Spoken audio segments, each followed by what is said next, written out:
Meu nome é Gabriel, eu estou no 6º semestre da graduação. Nesse semestre, eu estou começando esse projeto de iniciação científica, cujo título é Estudo de Partículas Coloidais Aprisionadas em Armadilhas Ópticas, e o meu orientador é o Sérgio Muniz. Bom, aqui eu vou falar um pouco sobre o resumo do nosso trabalho, sobre o que a gente vai estar estudando. A gente tem como objetivo o estudo de alguns dos princípios fundamentais da termodinâmica estocástica. Para isso, a gente vai explorar o modelo de uma partícula coloidal browniana, sujeita à dinâmica de Langevin.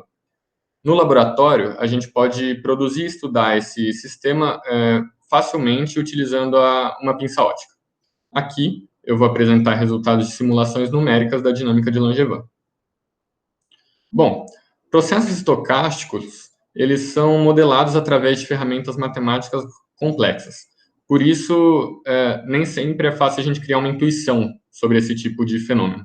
Então, é interessante a gente começar o estudo desses fenômenos por um caso mais simples. Um bom exemplo é o caso de uma partícula browniana, que é uma micropartícula cujo movimento ocorre devido à agitação térmica causada por colisões com moléculas do fluido na qual ela está imersa. Esse movimento fornece para a gente um background aleatório bem definido, que depende só da temperatura e da viscosidade do fluido. Quando a gente introduz forças óticas nesse sistema, a gente cria perturbações determinísticas na partícula. E assim é possível a gente estudar a interação entre as forças aleatórias e determinísticas. Como eu disse antes, no laboratório a gente consegue produzir e estudar esse tipo de sistema utilizando uma pinça ótica. E, bom, basicamente a pinça ótica é uma armadilha ótica produzida com luz laser concentrada, e com ela a gente consegue aprisionar desde átomos e moléculas individuais até partículas de vários micrômetros. Bom, o fenômeno do aprisionamento, ele funciona basicamente em dois casos limítrofes. O da ótica geométrica, que é quando o raio da partícula é muito maior do que o comprimento de onda da luz incidente, e no limite de Rayleigh, que é quando as partículas são muito menores do que o comprimento de onda do feixe de luz. Para a gente explicar qualitativamente esse fenômeno, a gente pode considerar uma partícula no limite da ótica geométrica. A gente sabe que cada raio de luz carrega momento. Então, a refração de um feixe na superfície da esfera promove uma variação de momento nos fótons do nosso sistema, conforme a imagem do nosso slide. Para que o momento do sistema se conserve, uma força em direção ao foco do feixe tem que agir na esfera.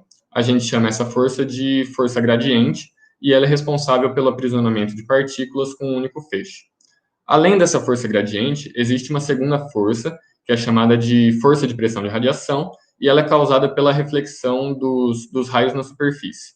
Eu não vou entrar no mérito dela aqui porque não é o nosso objetivo.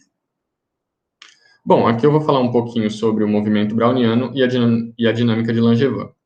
A dinâmica de uma partícula browniana aprisionada na pinça ótica é descrita pela equação de Langevin, que é essa equação aqui. O termo que está com a raiz, esse termo bem aqui, é o termo da força de flutuação devido às perturbações randômicas das moléculas do fluido.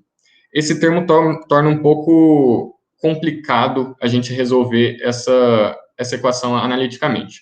Por isso que a gente consegue resolver ela numericamente, de uma forma muito mais fácil, por meio de um algoritmo de diferença finita simples. Nesse sentido, a gente pode escrever a posição da partícula como uma série temporal discreta, dessa forma que está aqui.